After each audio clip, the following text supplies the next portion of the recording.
እያላችሁ በጸሎት አስቡኝ። እሺ ይሄን ካልኩ ቀጥታ ወደ ራዕየ ዮሐንስ ምዕራፍ 12 እንሄዳለን።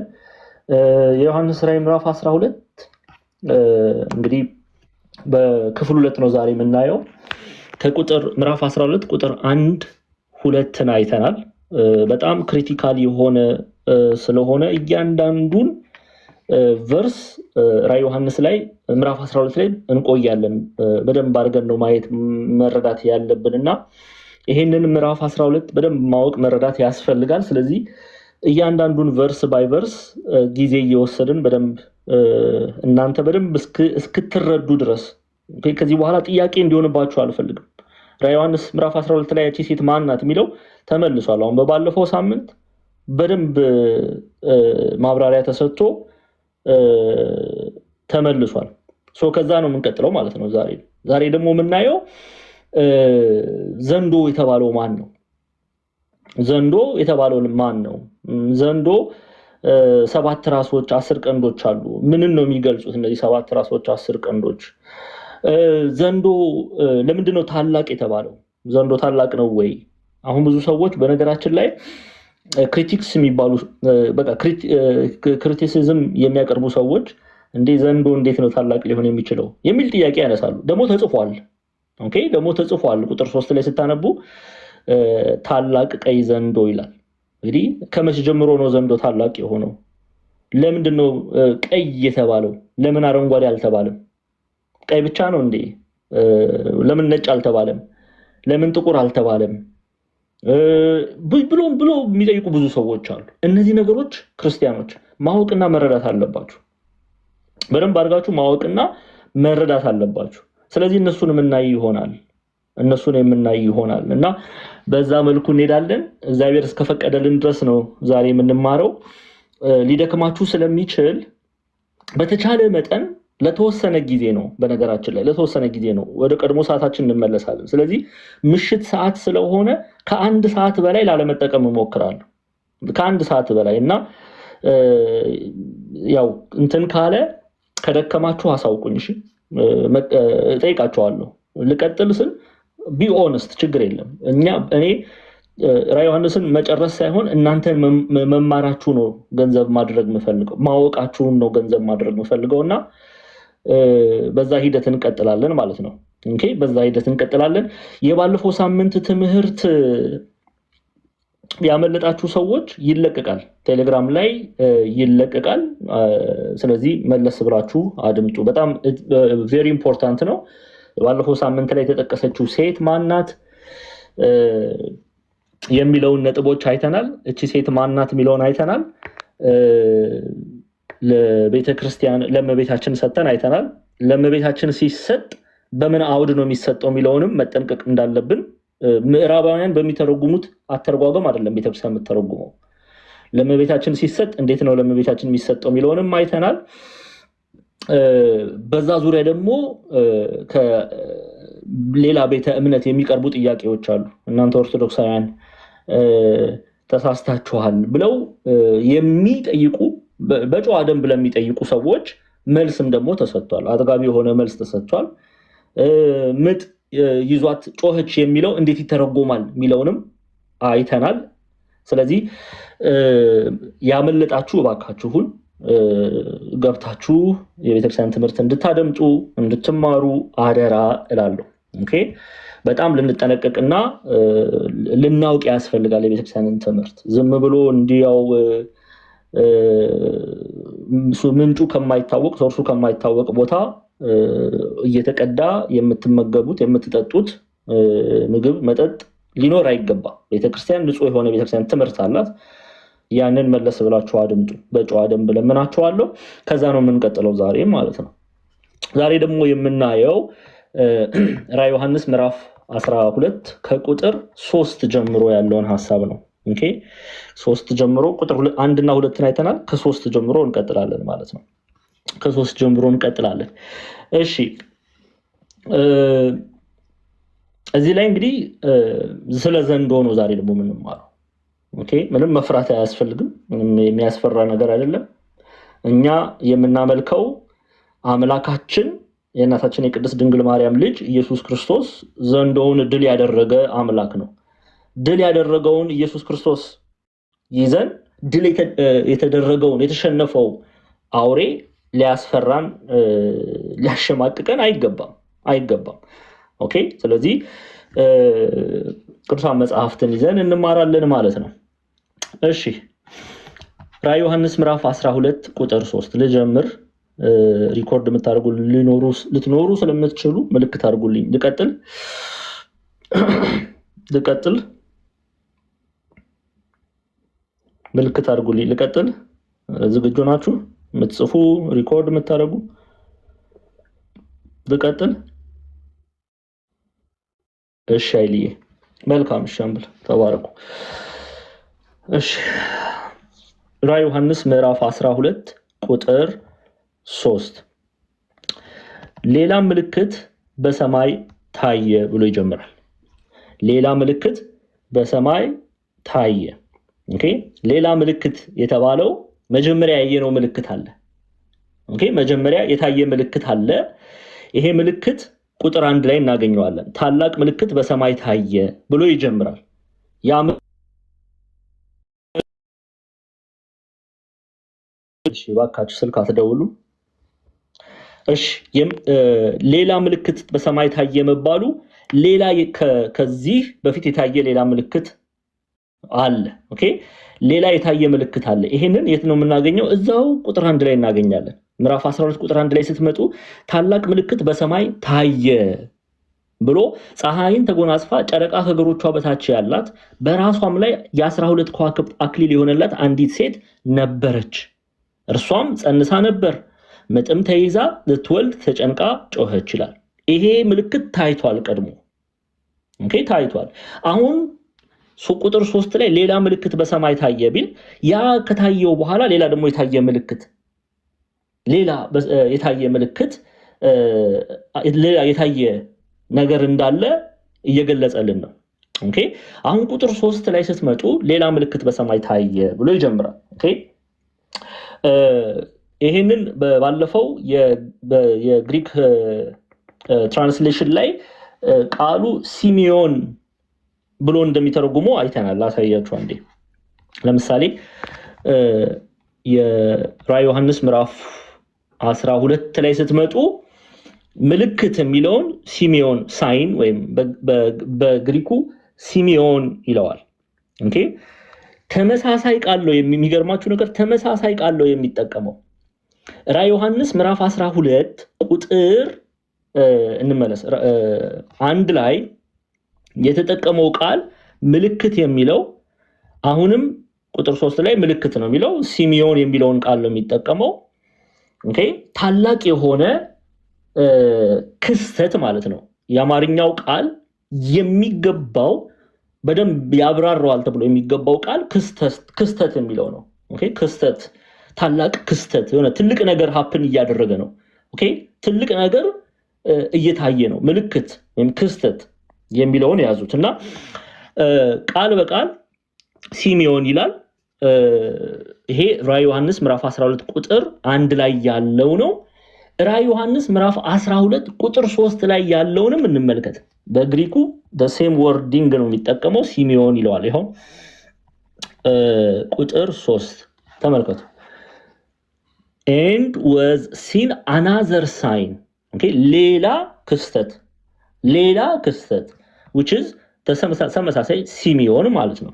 ሲሚዮን የሚለውን ቃል ነው የምናየው እና አንድ ትልቅ ክስተት እንደተከሰተ እንደታየ ነው፣ እንደ ምልክት እንደታየ ነው የሚነግረን። ኦኬ። የሳይን በእንግሊዘኛው ኦከረንስ ማለት ክስተት ማለት ነው። ኦኬ። ኦከረንስ የሚለውን ቃል ነው የሚጠቀመው። ለምሳሌ ሲሚዮን ኦከረንስ ይለዋል። which is occurrences ማለት ክስተቶች ብዙ ቁጥር ሲሆን ማለት ነው። which is plural form ስንጠቀመው ነው። ሲንግላር የሆነ ነገር ላይ occurrence ነው፣ ሲንግል የሆነ አንድ ክስተት። ኦኬ። ወይም ክስተቶች እና ይሄንን መጽሐፍ ቅዱስ ላይ በጣም ብዙ ቦታ ሲሚዮን የሚለውን ብዙ ቦታ ክስተት እያለ መጽሐፍ ቅዱስ ላይ ተጽፎ እናየዋለን። ለምሳሌ አሁን ይሄንን occurrence an incident or event ይለዋል። the same incident event ክስተት ማለት ነው። an incident or event አንድ ክስተት ሊከሰት ነው ወይም አንድ ምልክት ሊታይ ነው።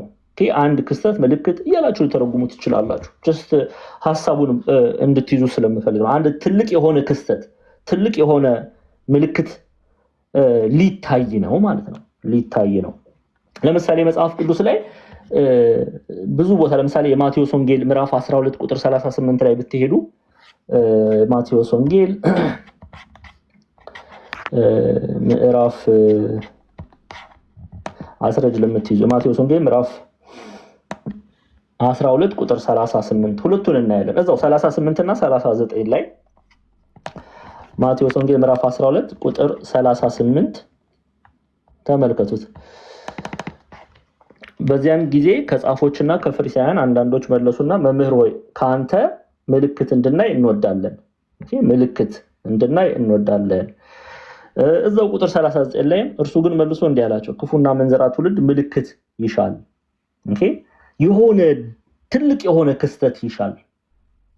ያ ነገር ታምር ሊሆን ይችላል። ብቻ ምልክት የሚለው የሆነ ራዕየ ዮሐንስ ምዕራፍ 12 ቁጥር 1 እና ቁጥር 3 ላይ ያለው ቃል አንድ ትልቅ ክስተት አንድ ትልቅ ክስተት ወይም ተከሰተ፣ ታየ፣ አንድ ምልክት ትልቅ የሆነ ምልክት ታየ የሚለውን ክፍል ነው የሚያንጸባርቀው። በሰማይ መባሉ ከእግዚአብሔር ዘንድ የተገለጠ ራዕይ መሆኑን ለመግለጽ ነው። ከእግዚአብሔር ዘንድ ይሄ ምልክት የተሰጠው ከእግዚአብሔር ዘንድ ነው። እግዚአብሔር ስለፈቀደ ነው ይሄ ምልክት የታየው። እግዚአብሔር ስለፈቀደ ነው ይሄ ምልክት የታየው። ስለዚህ እግዚአብሔር አምላክ መልእክቱን ለሰው ልጅ እየላከ ነው ማለት ነው። ለሰው ልጅ እየላከ ነው።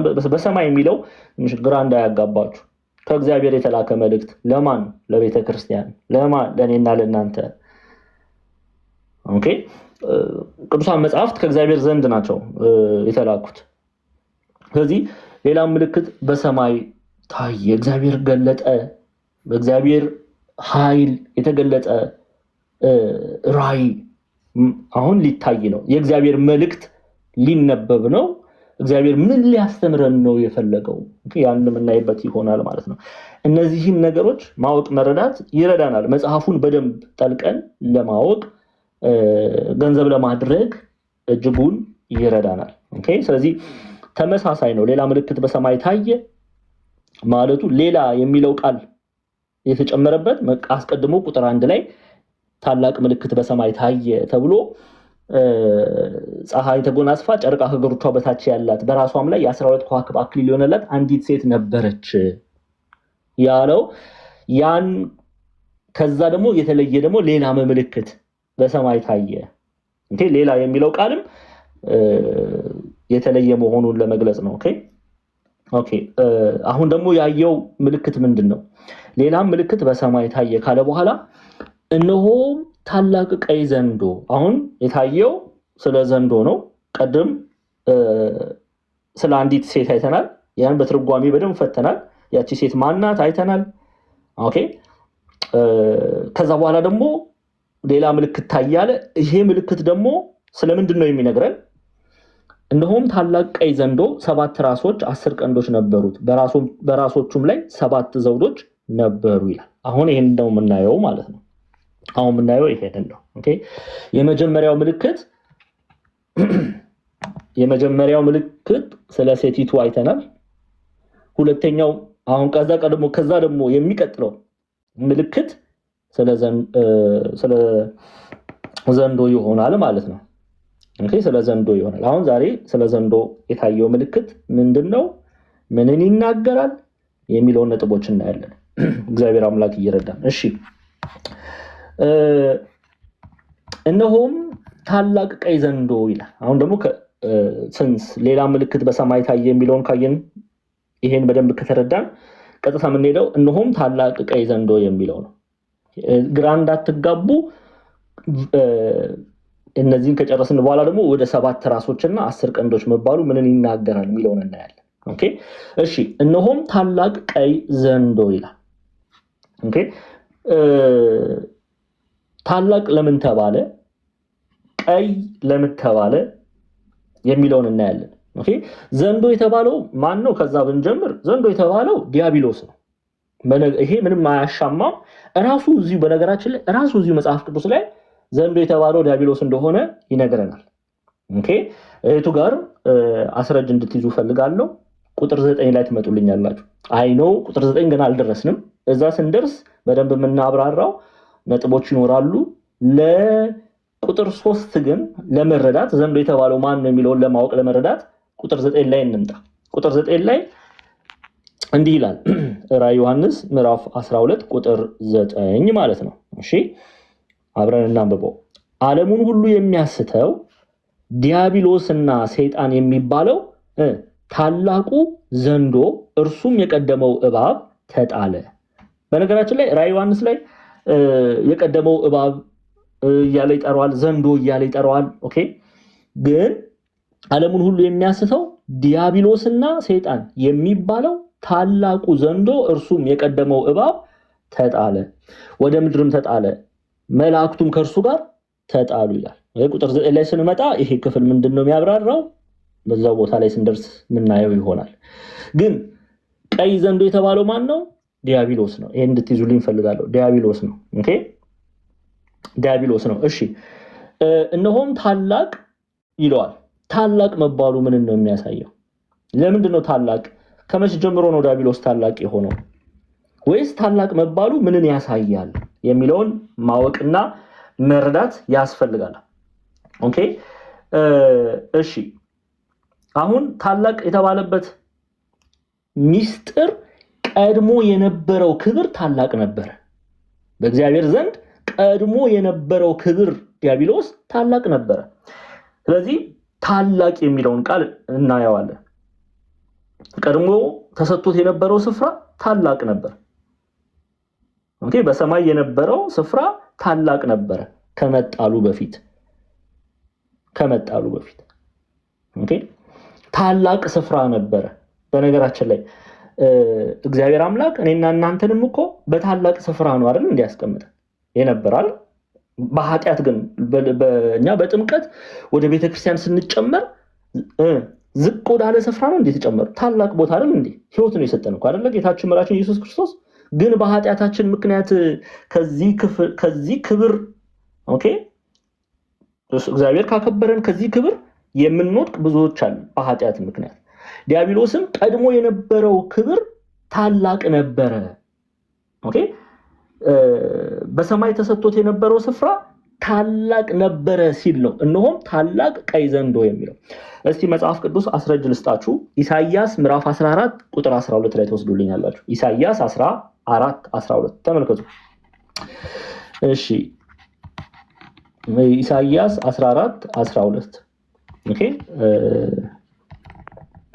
እሺ ኢሳይያስ ትንቢተ ኢሳይያስ ይቀርታ 14:12 ላይ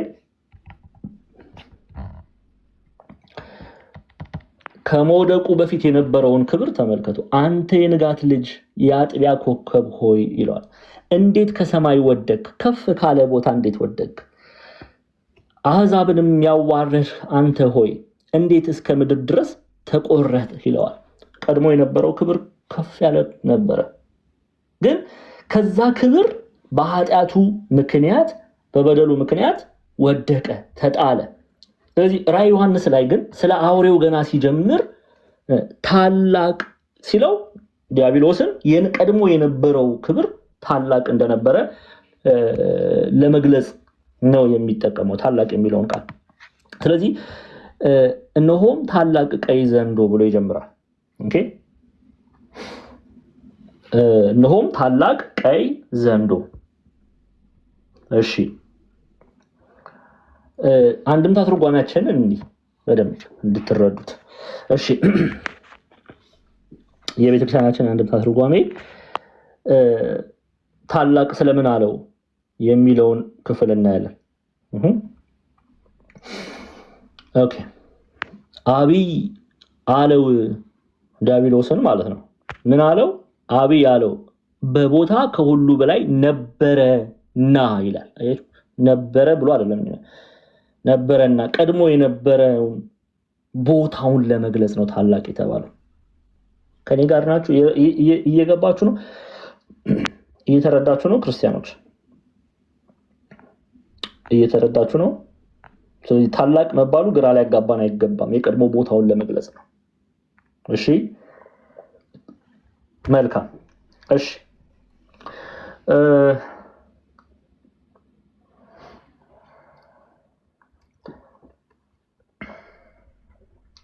ኦኬ እሺ ኢትዮጵያውያን መተርጉማን ብቻ አይደሉም ይሄንን ሐሳብ የሚገልጹት።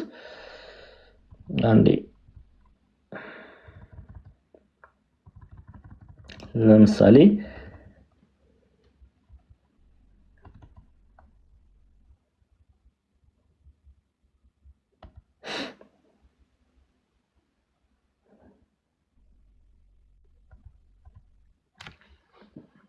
እሺ ቀይና ቀይ የሚለውን ነጥብ እንይና ከዛ ወደ ግብፃውያን መተርጉማን እንሄዳለን። አንዴ ራዕየ ዮሐንስ ላይ እንመለስ። እሺ እነሆም ታላቅ ቀይ ዘንዶ። ቀይ መባሉ ደግሞ ምንን ነው የሚያሳየው? አሁን በደንብ ስሙልኝ። ቀይ የተባለው ምንን ያሳያል? ቀይ የቤተክርስቲያን የኢትዮጵያ ኦርቶዶክስ ተዋሕዶ ቤተክርስቲያን መተርጉማን ቀይ አለው ፍጥረቱ ከእሳት ነውና ብለው ያስቀምጣሉ። ኦኬ ቀይ አለው ፍጥረቱ ከእሳት ነውና። ኦኬ አንድም ደግሞ ቀይ ስለምን ተባለ ይባል ግብሩ ደም ማፍሰስ ነውና እንደ ቢሾፕ ቪክቶሪያኒስ ግብሩ ደም ማፍሰስ ነውና ቀይ ብሎታል። ኦኬ እንመለከታለን። እሺ the great dragon is red. ኦኬ በቀይ ምልክት በቀይ ተመስሏል። ስለምን ይሄ ሆነ? አሁን ቢሾፕ ቪክቶሪያኒስ this color is because of his deeds for he was a murderer from the beginning. ነፍሰ ገዳይ ስለሆነ በቀይ ተመስሏል። ደም አፍሳሽ ነውና። ኦኬ he never stops running and demolishing among mankind trying to destroy God's children. የእግዚአብሔር ልጆችን ማሳደድ አይተውም። he never stops. so ዮሐንስ 8:44 ላይ ያለው ነጥብ ያነሳሉ። ዮሐንስ ወንጌል ምዕራፍ 8:44 ላይ ምን የሚል ቃል አለ እንመልከት። ዮሐንስ ወንጌል ምዕራፍ 8:44 ላይ ተመልከቱ። ኢየሱስ ጌታችን መራችን ኢየሱስ ክርስቶስ ምንድነው ያለው? ክፉ አይሁዳውያንን ማለት ነው። እናንተ ከአባታችሁ ከዲያብሎስ ናችሁ፣ አባታችን አብርሃም ነው እያሉ ሲመጻደቁ ምን አለ? እናንተ ከአባታችሁ ከዲያብሎስ ናችሁ፣ የአባታችሁን ምኞት ልታደርጉ ትወዳላችሁ። እርሱ አለ አባታቸው ማን ነው? ዲያብሎስ። እሺ እርሱ ከመጀመሪያ ነፍሰ ገዳይ ነበረ፣ እውነትም በእርሱ ስለሌለ በእውነትም አልቆመም። ሐሰት ሲናገር ከራሱ ይናገራል፣ ሐሰተኛ የሐሰትም አባት ነውና ይላል። አያችሁ አይደለ? የሐሰትም አባት ነውና። ስለዚህ አንድም ቀይ መባሉ ነፍሰ ገዳይ መሆኑን ለመግለጽ ነው። ሌላኛው ኢትዮጵያውያን መተርጉማን ደግሞ ቀይ ያለው ፍጥረቱ ከእሳት ነውና ይላሉ። እሱን መለስ ብለን እኔ አንድም ተርጓሚያችንን እሺ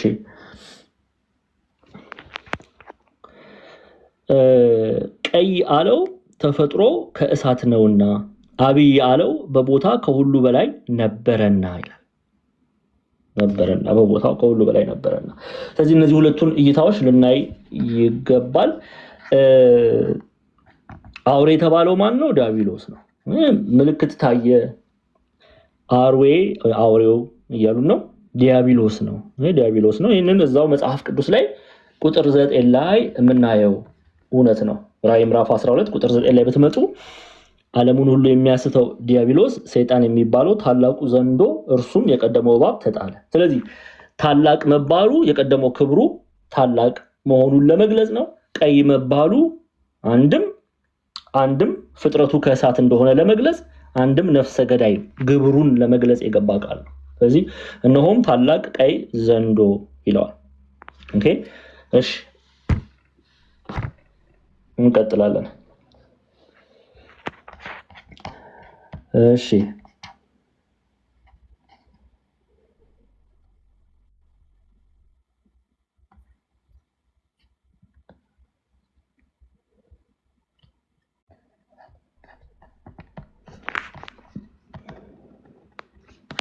ከዚህ በኋላ የምናየው 7 ራሶችና 10 ቀንዶችም ነበሩት፣ በራሶቹም ላይ 7 ዘውዶች ነበሩት የሚለውን እናያለን። ከዛ በፊት ግን ዘንዶም አለው የቀደመው እባብ አለው እየጠራው እየተናገረ ያለው ስለ ዲያብሎስ ነው። ኦኬ እስቲ ይሄንን ሐሳብ ለመረዳት ምናልባት ራዕይ ዮሐንስ ምዕራፍ 12ን ስታነቡ አንዳንድ ቦታ ላይ ዘንዶ ይለዋል፣ አንዳንድ ቦታ ላይ የቀደመው እባብ ይለዋል። ግን እየተናገረ ያለው ዲያብሎስን ነው። ኦኬ ለምሳሌ ዘንዶ ብሎ የሚጠራበትን ቦታ እንመልከት። ምዕራፍ 12 ቁጥር 9 ላይ ስትመጡ ዓለሙን ሁሉ የሚያስተው ዲያብሎስ ሰይጣን የሚባለው ታላቁ ዘንዶ ይለዋል። ታላቁ ዘንዶ እዛው ቁጥር 3 ላይም ዘንዶ ብሎ ይጠራዋል። ቁጥር 13 ላይም ዘንዶ ብሎ ይጠራዋል። ይሄው ዘንዶም ወደ ምድር እንደተጣለ ባየ ጊዜ ወንድ ልጅ የወለደችውን ሴት አሳደዳት ይላል። ቁጥር 14 ላይም ስትመጡ ቁጥር 4 ላይም ይሄው ጅራቱም የሰማይ ከዋክብት ሲሶ እየሳበ ወደ ምድር ጣላቸው ዘንዶ ይለዋል። ዲያብሎስን ነው። ዘንዶ ሴቲቱ በወለደች ጊዜ ሕፃኗን እንዲበላ ልትወልድ ባላት ሴት ፊት ቆመ ይላል። ቁጥር 7 ላይ ብትመጡ በሰማይ ሰልፍ ሆነ፣ ሚካኤል መላእክቱ ዘንዶውን ተዋጉ። ዘንዶ የተባለ ማን ነው? ዲያብሎስ። ኦኬ ዘንዶውን ተዋጉ፣ ዘንዶውም ከመላእክት ጋር ተዋጋ አልቻላቸውም ይላል።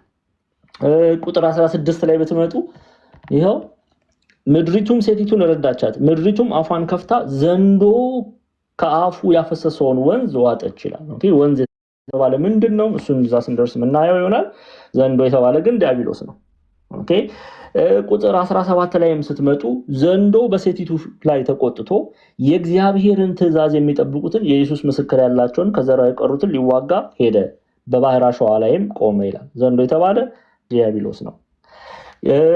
የቀደመው እባብን ብሎ ይጠራዋል። እዚሁ ምዕራፍ ላይ የቀደመው እባብ ለምሳሌ ምዕራፍ 12 ቁጥር 9 ላይ ዓለሙን ሁሉ የሚያስተው ዲያብሎስ ሰይጣን የሚባለው ታላቁ ዘንዶ እርሱም የቀደመው እባብ። ለምንድነው የቀደመው እባብ የተባለው የሚለውን እናያለን ቁጥር 9 ላይ ስንደርስ። ኦኬ የቀደመው እባብ ተጣለ።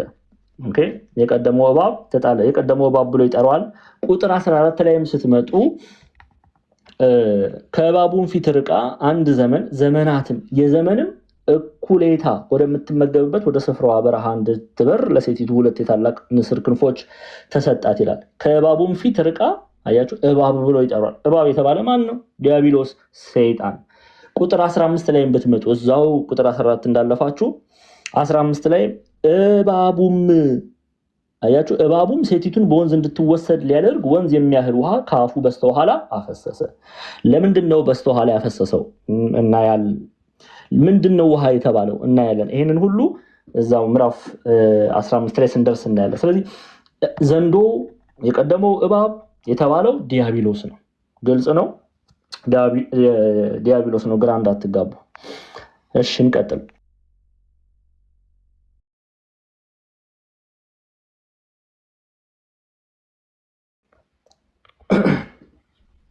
እሺ ቁጥር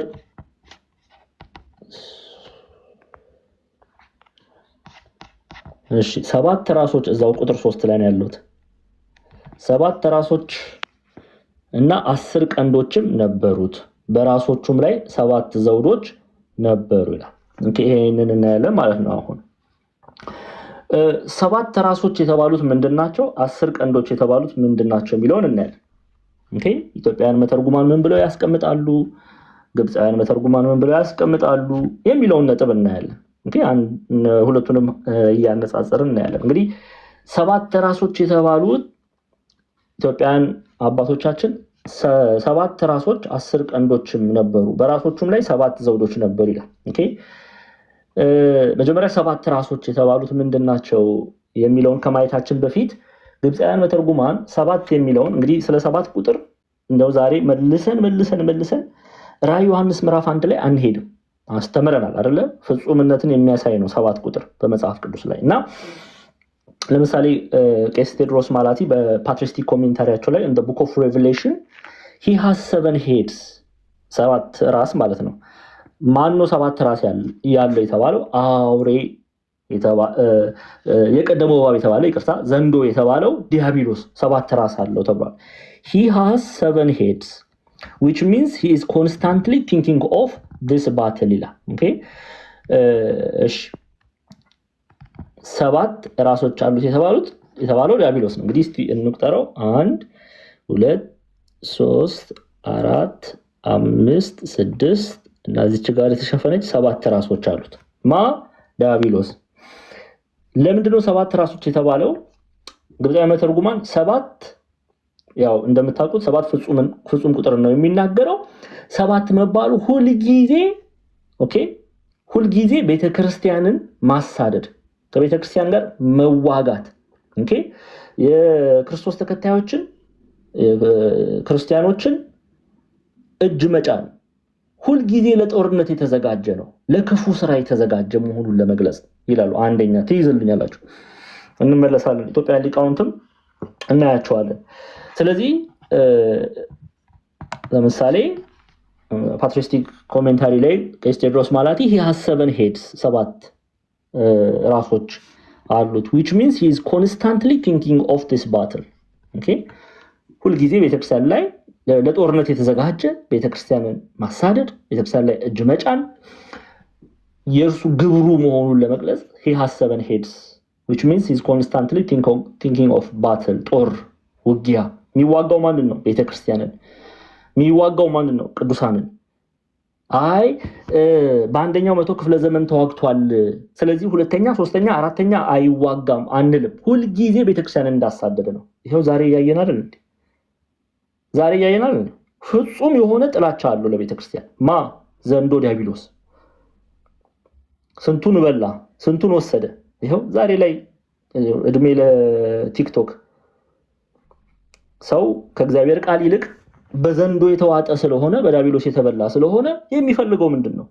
ክፋትን፣ ዝሙትን፣ ዘረኝነትን፣ መጥፎ ነገር ነው ሰው አትራክት የሚያደርገው። የተበላ ሰው እንዲህ ነው። መንፈስ ቅዱስ ያደረበት ሰው ሁሉነቱን የሚሰጠው ለማን ነው? ለእግዚአብሔር ቃል ነው፣ ለእግዚአብሔር ነው። ግን ብዙ ይሄው ቤተክርስቲያን ካህናት ሲገደሉ ሲታረዱ ከየት የመጣ ይመስላችኋል? ሶርሱ ከየት የመጣ ነው? ዲያብሎስ ፍጹም የሆነ ጥላቻ አለው ለቤተክርስቲያን፣ ፍጹም የሆነ ጥላቻ አለው። በቀደሙት እነ ቅዱስ አግናጢዮስን ሰማዕትነት በእነሱ ላይ ሰማዕትነት እነሱ ጸንተው በእምነት ሰማዕትነት ተቀበሉ። እርሱ እጅ እየጫነ ኧረ ምን ወደ ቅዱስ አግናጢዮስ መሄድ ያስፈልጋል። እነ ፖሊካርፐስን ማየት እንችላለን። ከዛ በፊት እንሂድ ወደ ሐዋርያት ሥራ እንሂድ። ሐዋርያት ሥራ ምዕራፍ 7 ላይ እነ እስጢፋኖስ ላይ እጅ ሲጭን፣ እነ እስጢፋኖስ በድንጋይ ክፉ አይሁዳውያን በድንጋይ ደብድበው ይገሏቸው ዘንድ እጅ ሲጭን እናያለን። ኧረ ምን ወደ እስጢፋኖስ በወንጌል ጋር እንሂድ እንጂ በወንጌል እንደተጻፈው ጌታችን መድኃኒታችን ኢየሱስ ክርስቶስ በነበረበት ጊዜ ክፉዎችን እያነሳ ክፉ አይሁዳውያንን እያነሳ ትምህርቱን እንዳይሰሙ እንዳይቀበሉት እጅ ሲጭን የነበረ ክፉ ዲያብሎስ ሁልጊዜ ፍጹም ለቤተክርስቲያን ጥላቻ እንዳለው እናያለን ማለት ነው። ፍጹም ሁሌ ጥላቻ አለው። የዛሬ በዘመነ ሐዋርያት ፍጹም ጥላቻ አለው። ዛሬም ለቤተክርስቲያን ፍጹም ጥላቻ አለው። ዛሬም ለእመቤታችን ፍጹም ጥላቻ አለው። ዛሬም ለኔና ለእናንተ ቤተክርስቲያን ለተባለን ፍጹም ጥላቻ አለ። ስለዚህ አላውያን ነገስታት እጅ ቢጭኑብን ግራ መጋባት የለብንም። እየነገረን እኮ ነው እግዚአብሔር ቃል። ኦኬ እንሰደዳለን፣ እንጠላለን። ዓለም እንድትወደን አይደለም፣ ዓለም እንድትወደን አይደለም። በዓለም እንደምንጠላ ማወቅና መረዳት መቻል አለብን ክርስቲያኖች። ኦኬ ስለዚህ ፍጹም ጥላቻ እንዳለው ማወቅና መረዳት ያስፈልጋል። እሺ እንቀጥል። 10 ቀንዶች ምንን ነው የሚያሳዩት? ኦኬ 10 ቀንዶች የተባሉ ምንን ያሳያሉ? ኦኬ ለምሳሌ ግብፃውያን he has 10 horns 10 ቀንዶች አሉት ይላሉ።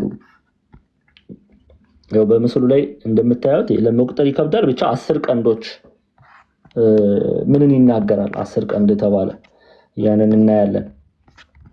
he has 10 horns which means he is using all the power of his mighty and dominion which is extended on earth to spoil faith ይላል። 10 የሚለው ቃል ምንን ይናገራል? ከዚህ በፊት ስለ 10 ቁጥር ብዙ ጊዜ ተምረናል።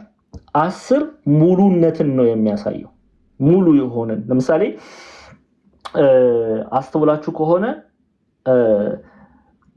10 በማቴዎስ ወንጌል ምዕራፍ 25 ላይ 10ሩ ደናግላን እናያለን። ኦኬ 10 የሚለው ሙሉ ኃይል ለምሳሌ 10ሩን ደናግላን ስናይ እነዛ 5ቱ ጎበዞች 5ቱ ሰነፎች የዓለምን ሕዝብ የሚጠቀልሉ ናቸው። ኦኬ ለምሳሌ እንመለስ አንዴ ማቴዎስ ወንጌል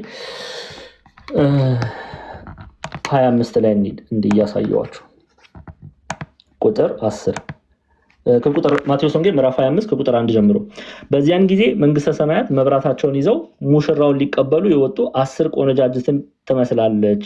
ኦኬ ከነርሱም 5ቱ ሰነፎች 5ቱ ልባሞች ነበሩ። ስለዚህ 10 የሚለው ሙሉ የሆነ ነገር ለመግለጽ ለምሳሌ ሙሉ በባለፈው የኢዮብን አንስተን አይተናል አይደል? ሙሉ መከራ እንደደረሰበት ሙሉ የሆነን ቁጥር ለመግለጽ ይገለጻል 10 የሚለው እና 10 ቀንዶች አሉት መባሉ ይላሉ። he has 10 horns 10 ቀንዶች which means he is using all the power of his mighty and dominion ያለውን ሙሉ ኃይል ኦኬ ዲያብሎስ ያለውን ኃይል ተጠቅሞ which is extended on earth to spoil faith ያለውን ኃይል ተጠቅሞ በመድር ላይ ክርስቲያኖች እምነታቸውን እንዲተው ከእግዚአብሔር ክብር እንዲርቁ በኃጢአት እንዲመላለሱ እምነታቸውን እንዲጥሉ ያለውን ኃይል ሙሉ ኃይሉን ይጠቀማል ማለት ነው። ሙሉ ኃይል ይጠቀማል ማለት ነው። 7 መባሉ ፍጹም ጥላቻ 10 መባሉ ያለውን ኃይል ተጠቅሞ እኔና እናንተ ከእግዚአብሔር እንድንርቅ ያደርጋል ማለት ነው። የሚሳሳው ነገር የለም። እኛ እኮ ነው እኔ እኮ ይገርመኛል። እኛ እኮ ነን የምንሳሳው አይደል እንደ ክርስቲያኖች።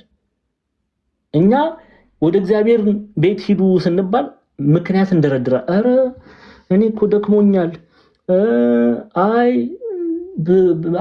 ወደ ቤት ነገ እኮ ስራ አለኝ ነው የምንለው። የሚገርማ ዲያብሎስ ግን እኔና እናንተን ከእግዚአብሔር ክብር ለማጥፋት ያለውን ኃይል ሁሉ ይጠቀማል። በነገራችን ላይ ቀንድ ኃይልን ነው የሚገልጸው። ቀንድ ኃይል ምሳሌ ነው። ቀንድ የሚለው ለምሳሌ ላሳያችሁ አስረጅ እንመለስ። ራዕየ ዮሐንስ ምዕራፍ 12 ላይ ራዕየ ዮሐንስ ምዕራፍ 12 ላይ ምን ይላል?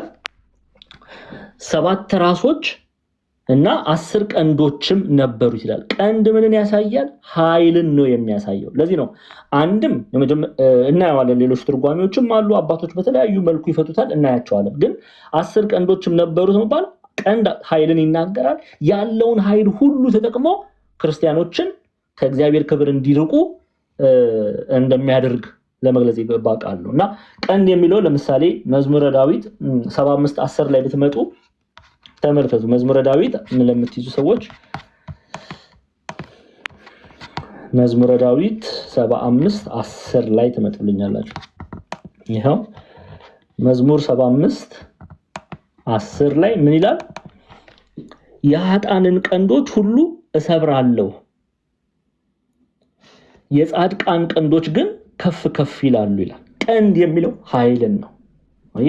ኃጥአን ኃይላቸውን እሰብራለሁ፣ የጻድቃን ኃይላቸው ቀንዶች የተባለ ኃይል ነው፣ ግን ከፍ ከፍ አደርጋለሁ፣ ከፍ ከፍ ይላሉ ይላል። 18:2 ማየት ትችላለን። መዝሙር 18:2 ላይ ብትመጡ እንዲህ ይላል፣ እግዚአብሔር አቤቱ ጉልበቴ ሆይ እወድሃለሁ፣ እግዚአብሔር አለቴ፣ አምባዬ፣ መድኃኒቴ፣ አምላኬ ካለ በኋላ በእርሱ የምተማመንበት ረዳቴ መታመኛዬና የደህንነቴ ቀንድ መጠጊያዬም ነው ይላል። ኃይል እግዚአብሔር ኃይል የቅዱሳኑ ኃይል እግዚአብሔር እንደሆነ የኔና የናንተ ኃይል እግዚአብሔር እንደሆነ የምንረዳበት ክፍል ነው። ስለዚህ ቀንድ መባሉ 7 ራሶችና 10 ቀንዶች ነበሩት መባሉ ፍጹም የሆነ ጥላቻ ለቤተክርስቲያን እንዳለው አንድም 10 ቀንዶች ነበሩት መባሉ ያለውን ኃይል ተጠቅሞ ቤተክርስቲያንን ለማጥፋት እንደሚሰራ የሚገልጽ ቃል ነው። አንድ እና ያለን ሌላ ኢትዮጵያን ሊቃውንት ኢትዮጵያን መተርጉማን 7 መባሉ 7 ራሶች እና 10 ቀንዶች ነበሩት መባሉ 7 ራሶች 7 የተባሉ 7ቱ አርእስተ ኃጣው ምን ማለት ነው? 7ቱ ኃጢአቶች ለምሳሌ 7ቱ አርእስተ ኃጢአት ኃጣው ለምሳሌ ኃጢአተ አዳም ቅትለተ አቤል እናያቸዋለን። ኃጢአተ አዳም ቅትለተ አቤል ጥቅመ ሰናኦር ኃጢአተ ሰዶም ኃጢአተ እስራኤል ቅትለተ ዘካርያስ ሞተ ወልደ እግዚአብሔር ይላሉ። ምንድነው? 7ቱ 7 ራሶች ለምሳሌ ኃጢአተ አዳም ሲሉ ኃጢአተ አዳም ሲሉ ያው ፍጹም በደለኛ ኃጢአተኛ እንደሆነ ነው የምንረዳው። ግን እንያቸው ኃጢአተ አዳም ማለት ነው ማለት ነው አምላክነትን መሻቱን ይገልጻል። ኃጢአተ አዳም አምላክነትን መሻቱን። ቅትለተ አቤል የተባለ ደግሞ አቤል ወንድሙ ማን ነው? በዘፍጥረት መጽሐፍ ምዕራፍ 4 ላይ የአቤል ወንድም ማን ነው? ቃየል አይደለ? አቤል በቃየል ወንድሙ አቤልን ገሎታል። ስለዚህ ይሄ እርስ በርስ መገዳደል ያ ክፋት ያ በደል ገንዘቡ እንደሆነ የዲያብሎስ ገንዘብ እንደሆነ አምላክነትን መናፈቁን ቃየል አቤልን ይገል ዘንድ በበደል በኃጢአት በደም ይጨማለቅ ዘንድ በዛ ኃጢአት ይወድቅ ዘንድ መግፋቱን የወንድማማች ጥላቻ ማለት ነው። ዛሬ እያየን አይደለ? ምንጩ ከየት ነው ይላሉ ኢትዮጵያ ከዲያብሎስ ነው። ዛሬ አንተ እንደዚህ ነህ አንተ እንደዚህ ነህ ብሎ ወንድም ወንድሙን እያረደ ነው። እንግዲህ ኢትዮጵያ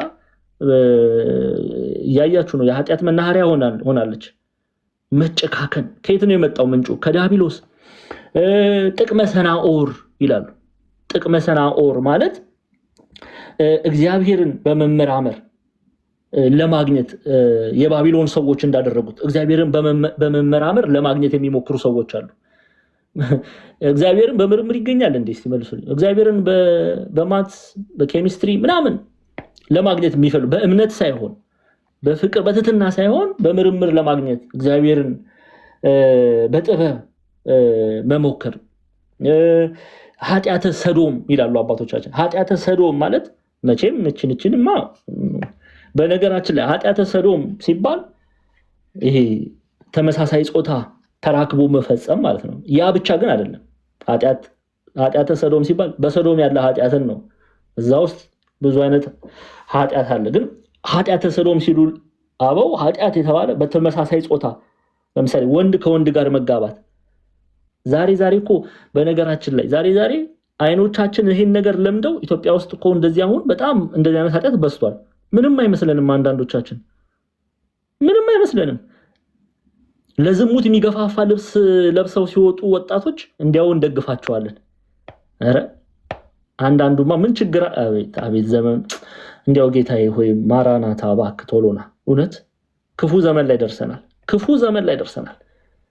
የሚቆጣ አባት የሚቆጣ መምህር የተጠላበት ዘመን፣ የሚመክሩ ሰዎችን የምንጠላበት ዘመን ላይ ደርሰናል። ስንመከር እሱ እኮ ተሳዳቢ ነው የምንለው። አረረ እሷ እኮ ተሳዳቢ ነው። በቃ ይሄ ክፉ ዘመን ላይ ደርሰናል ክርስቲያኖች። ኤኒዌይስ ኃጢአተ ሰዶም ዝሙት ማለት ነው፣ ተመሳሳይ ጾታ። ኃጢአተ እስራኤል ይላሉ። ምን ማለት ነው? ኃጢአተ እስራኤል እግዚአብሔር አምላክ ለእስራኤል ያደረገውን እስራኤል ዘሥጋ እስራኤል ዘነፍስ ለእስራኤል ዘሥጋ የተደረገ ለእስራኤል ዘነፍስ የተደረገውን በቀራንዮ ላይ እግዚአብሔር አምላክ በቤዛነቱ የገዛንን ስራ መርሳት። አልረሳንም እንዴ? ምንጩ ከየት ነው? ከዲያብሎስ። ረስተናል እኮ ዛሬ። ሐዋርያው ቅዱስ ጳውሎስ ምንድን ነው ያለው? አንደኛ ቆሮንቶስ ምዕራፍ 3 አንደኛ ቆሮንቶስ ምዕራፍ 6 ላይ በዋጋ ተገዝታችኋል፣ ስለዚህ በስጋችሁ ማንን አክብሩ ነው ያለው? እግዚአብሔርን አክብሩ። እኛ ግን ረስተናል። አሁን እኮ ኃጢአተ እስራኤል ስንል በቃ እስራኤል ለተባለች ከተማ ብቻ አድርገን የምናስብ ሰነፍ ሰዎች አለን። ኖ ኖ ኖ ኖ ኖ። ኃጢአተ እስራኤል የተባለን እስራኤል ዘስጋና እስራኤል ዘነፍስ እኔና እናንተ ጌታችን መድኃኒታችን ኢየሱስ ክርስቶስ በቀራንዮ ላይ በዋጋ ገዝቶን የረሳ ነው ማለት ነው። አልረሳንም እንዴ? እስቲ እንመልከት። ሐዋርያው ቅዱስ ጳውሎስ ምንድነው ያለው? ሁለቱንም መጽሐፍ ክፍል እንዲህ አንደኛ ቆሮንቶስ ምዕራፍ 3ንም ምዕራፍ 6ንም ኦኬ። ያው የቆሮንቶስ መጽሐፍ ማጥናታችን አይቀርም፣ ግን እስከዛ እንየው። አንደኛ ቆሮንቶስ ምዕራፍ 3 ከዛ አንደኛ ቆሮንቶስ ምዕራፍ 6 ኦኬ። አንደኛ ቆሮንቶስ ምዕራፍ 3ን እንየው መጀመሪያ። እሺ ከቁጥር 16 ምንድነው የሚለው? ሐዋርያው ቅዱስ ጳውሎስ የእግዚአብሔር ቤተ መቅደስ እንደሆናችሁ የእግዚአብሔር መንፈስ እንዲኖርባችሁ አታውቁምን አለ። ማንም የእግዚአብሔርን ቤተ መቅደስ ቢያፈርስ እግዚአብሔር እርሱን ያፈርሰዋል። የእግዚአብሔር ቤተ መቅደስ ቅዱስ ነውና ያውም እናንተ ናችሁ አለ። እግዚአብሔር አምላክ ኢየሱስ ክርስቶስ በቀራንዮ ላይ ቤዛ ሆኖ ገዝቶን እኛ ይሄንን ድንኳን በኃጢአት አፈረስ ነው። አሁን ማፍረስ የእግዚአብሔር ቤተ መቅደስ ማፍረስ ሲባል ምን ማለት ነው? በኃጢአት ምክንያት ለመቀደስ ተጠርተን በኃጢአት ምክንያት ስንረክስ ማለት ነው።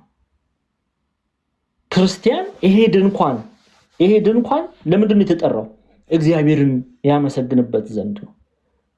በድንግልና ጠብቆ ከኃጢአት ተጠብቆ እግዚአብሔርን እያመሰገነ ይኖር ዘንድ ነው። አንደበቱ እግዚአብሔር የሰጠው ለምንድን ነው? አንደበት እግዚአብሔር የሰጠው ለምንድን? እንዲዘምር እንጂ እየዘፈነ እንዲገለሙት አይደለም። አንዳንዴ ጠንካራ ያለ ነገር መጠቀም አለብን። ምንም መሸሻ አያስፈልግም። ኦኬ ብልት እግዚአብሔር አምላክ የሰጠን ይሄ ድንኳን ለቅድስና ነው። ኦኬ ያንን ግን ለቅድስና እግዚአብሔርን እንድናመሰግንበት ለእግዚአብሔር ስጋችንን መስዋዕት አድርገን እናቀርብበት ዘንድ የተሰጠንን ስጋችንን ለእርኩሰት የምናቀርብ ከሆነ ምን እያደረግን ነው? የእግዚአብሔር ቤተ መቅደስ የተባለውን ስጋችንን እሱ ቅዱስ ነውና ያውም እናንተ ናችሁ እንዳለ ያንን ምን እያደረግን ነው? እያፈረስን ነው። ያንን የሚያፈርስ ደግሞ ምን ይሆናል አለ ቅዱስ ጳውሎስ። ማንም የእግዚአብሔርን ቤተ መቅደስ ቢያፈርስ እግዚአብሔር እርሱን ምን ይለዋል? ያፈርሰዋል። በነገራችን ላይ ኃጢአት ዋጋ ያስከፍላል ክርስቲያኖች። ስለዚህ ልንጠነቀቅ ያስፈልጋል። እሺ ቁጥር 6 ላይ ደግሞ ተመልከቱ። በዋጋ ተገዝታችኋል ይላል ቅዱስ ጳውሎስ። ቁጥር 6 19 እና 20 ይኸው ወይስ ስጋችሁ ከእግዚአብሔር፣ ስለ ስጋ ነው የሚያወራው። ስለዚህ ስጋ ማለት ነው፣ ይሄ ስጋ ማለት ነው። ወይስ ስጋችሁ ከእግዚአብሔር የተቀበላችሁት በእናንተ የሚኖረው የመንፈስ ቅዱስ የማን አለ? የመንፈስ ቅዱስ ቤተ መቅደስ እንደሆነ አታውቁምን አለ። በዋጋ ተገዝታችኋልና ለራሳችሁ አይደላችሁም። ስለዚህ በስጋችሁ እግዚአብሔርን አክብሯል። ይሄ ዋጋ ምንድን ነው? በቀራንዮ ላይ ጌታችን መድኃኒታችን ኢየሱስ ክርስቶስ የከፈለው የቤዛነት ስራውን፣ በቀራንዮ ላይ እርቃኑን መሰቀሉን፣ በዛ ዋጋ ደሙን አፍስሶ ስጋውን ቆርሶ አጥንቱን ከስክሶ ሐምብልን ገዝቷል። የሐምብል ዋጋ ያ ነው። የኤማሁስ ዋጋ ያ ነው። የሐና ዋጋ ያ ነው። የቤቲ ዋጋ ያ ነው። የሳባ ዋጋ ያ ነው። የማርሸት ዋጋ ያ ነው። የኤደን የጥበብ ዋጋ ያ ነው። ጌታችን መድኃኒታችን ኢየሱስ ክርስቶስ ቤዛ ሆኖልናል። በደም ዋጋ ገዝቶናል። የተገዛንበት ዋጋ ያ ነው። ስለዚህ በዋጋ ተገዝታችኋልና አለ ቅዱስ ጳውሎስ። ለራሳችሁ አይደላችሁም ደግሞ አለ። አዎ ለራሳችን አይደለም። ለምሳሌ ማርሸት የማርሸት አይደለችም። ነኝ ማለት ትችላለች፣ መብቷ ነው፣ ግን አይደለችም። ማርሸት የክርስቶስ ናት። ማርሸት የክርስቶስ እስረኛ ናት። ባትፈልገውም ብትፈልገውም አምናት saying አትፈልገውም እያልኩ አይደለም። ምሳሌ ነው ደግሞ ሌላ ነገር እንዳታርጉት። ኦኬ ኤማሁስ የኤማሁስ አይደለችም። ሐና የሐና አይደለችም። ኤደን የኤደን አይደለችም። ላስት ኔሟ ኤደን የአባቷ ስም እኔ አላውቀውም፣ ግን ኤደን የአባትሽ ስም ማን ነው? ደግሞ ፖለቲካ ስሩብኝ አሏቸው። ኤደን የአባትሽ ስም ማን ነው? ኤደን እሺ ሀኒዬ ንገሪ። አፈረች ሀና ንገሪ። የአባታችሁን ስም ንገሩኝ እንጂ በቃ እሺ። እኔ አንድ ሰው ሳባ እሺ ሳባ ሀምብል እሺ ንገሪኝ። ተይው ሀምብልዬ ሀምብል ፈርስት ኔም እና ላስት ኔም ንገሪኝ። በቀለ መምህር በቀለ። እሺ አሁን ሀምብል የበቀለ አሁን ሀምብል ስምሽ ማን ነው ንገሪኝ። ስምሽ ሀምብል አይደለም ስምሽ አውቃለሁ። ማን ነው ስምሽ? ቅድስት በቀለ። አሁን ቅድስት በቀለ ቢልም ቅድስት ግን የማን ናት?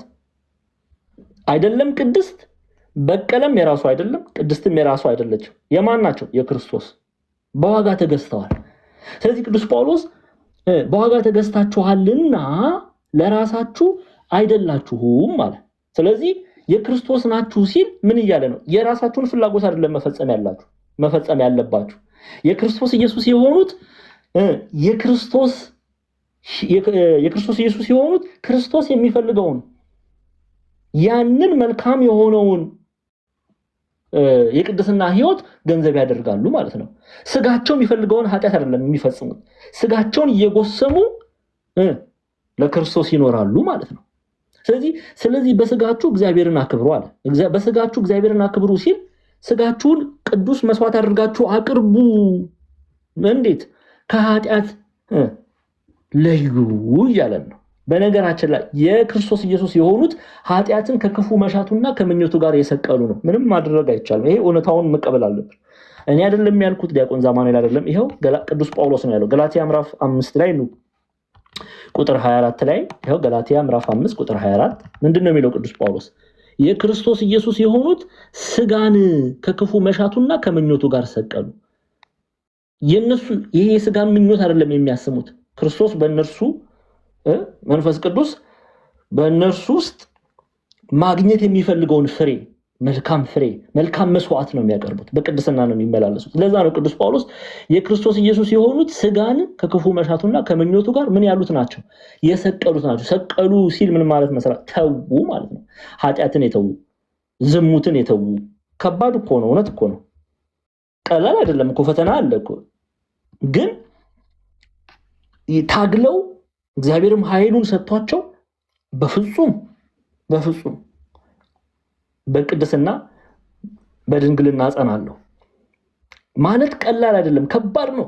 መሻት አለ፣ የስጋ መሻት እሳት አለ። ከዛ ጋር መታገል ያስፈልጋል። ኦኬ። አንዳንዱ ስድብ አሁን እንዲያው የሆነ አንድ ሰው እዚህ ኮሜንት ላይ ቢሳደብ ምንድነው የምናደርገው? እንመርቀዋለን? የሚመርቅ የበረታ የጠነከረ ሰው ነው። ሰዎች ሲሰድቧችሁ ምንድነው በ3 በ4 በ7 በ8 እያባዙ የሚሳደቡ ሰዎች የሉ። ግን ሰዎች ሲሰድቧችሁ መመረቅ፣ ዝም ማለት፣ ክፉን በክፉ አለመመለስ። እግዚአብሔር አምላክ ይባርክ፣ እግዚአብሔር አምላክ ይባርክሽ እየሰደቧችሁ እኮ ነው። እንደዛ ማለት የሚችል ማንነት አለን። እንደዛ አይነት ማንነት እስካልተላበስን ድረስ ክርስቲያኖች የክርስቶስ አይደለንም። ይሄንን ነው አይደለም። ስጋን መጎሰም ከክፉ መሻቱና ከምኞቱ ጋር መስቀል መተው አለብን። ያንን ነው ሐዋርያው ቅዱስ ጳውሎስ የክርስቶስ ኢየሱስም የሆኑት ስጋን ከክፉ መሻቱና ከምኞቱ ጋር ሰቀሉ የሚለው። ኦኬ። ስለዚህ ኃጢአተ እስራኤል እግዚአብሔር የከፈለላቸውን የቤዛነት ስራ የረሱ። ኦኬ። ሌላ ቅትለተ ዘካርያስ ምን ማለት ነው? ቅትለተ ዘካርያስ ደም ማፍሰስ። ኦኬ። ሐሳቢው መሲህ ካህናትን መግደል ቅትለተ ዘካርያስ ይባላል። አሁን ይኸው እያየን አይደል እንዴ? በካህናት ይገደላሉ፣ የቤተክርስቲያን አባቶች ይገደላሉ፣ እውነት የሚናገሩ ይሰደዳሉ፣ ይታሰራሉ። እያየን አይደል? ቅትለተ ዘካርያስ ይባላል። ምንጩ ከየት ነው? ከዲያብሎስ። ሌላስ ሞተ ወልደ እግዚአብሔር ምን ማለት ነው? ኦኬ። ክርስቲያኖች ያለ በደላቸው ይላል ፍርድ ሳያገኙ ይገደላሉ። ጥፋታቸው ምንድን ነው? በክርስቶስ ኢየሱስ ማመናቸው ብቻ። ያንን የሚያደርግ ማን ነው? ክፉ ዲያብሎስ። ኦኬ። ጌታችን መድኃኒታችን ኢየሱስ ክርስቶስ ምንም ሳይገኝበት ለሞት ፍርድ ተላልፎ ይሰጥ ዘንድ ግድ እንዳለ ክርስቲያኖችም በእርሱ በማመናቸው ምክንያት የሞት ፍርድ ይቀበሉ ዘንድ ክፉ ዲያብሎስ ይሄን ያደርጋል። ስለዚህ እነዚህን ይዘረዝራሉ። ኃጢአተ አዳም፣ ቅትለተ አቤል፣ ጥቅመ ሰናዖር፣ ኃጢአተ ሰዶም፣ ኃጢአተ እስራኤል፣ ቅትለተ ዘካርያስ፣ ሞተ ወልደ እግዚአብሔር። አዎ ለምሳሌ ቪክቶሪያኒየስን ደግሞ እንመልከት። ኦኬ ቢሾፕ ቪክቶሪያኒየስ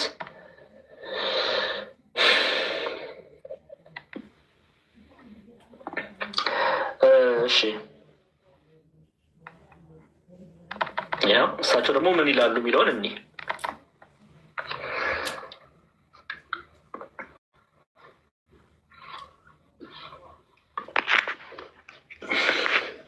Bishop Victorianus thinks that when the Antichrist comes at the end of the times, he will deceive 10 kings whom he uses to destroy Israel. Okay, Victorianus 10 ቀንዶች